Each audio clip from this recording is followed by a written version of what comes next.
L3லேருந்து L5ல spinal needle போடுறாங்க. அங்கே நிறைய நர்வ்ஸ் இருக்குமே, அப்போது எப்படி நர்வ் டேமேஜ் ஆகாமல் இருக்கு? இதோட ஆன்சர் ரொம்ப இன்ட்ரெஸ்டிங்.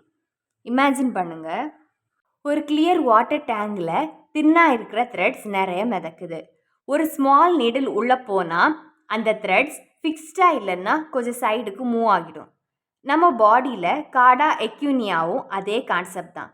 இந்த நர்வ் ரூட்ஸ் செரிப்ரோஸ்பைனல் ஃப்ளூயிடில் ஃப்ரீயாக ஃப்ளோட் ஆகும். ஒரு திக் கார்ட் மாதிரி டைட்டாக ஃபிக்ஸ் ஆகி இருக்காது. அதனால் ஸ்பைனல் நீடல் L3லேருந்து L5 லெவலுக்கு போகும்போது நர்வ் ரூட்ஸ் யூஸ்வலி சைடுக்கு மூவ் ஆகும்.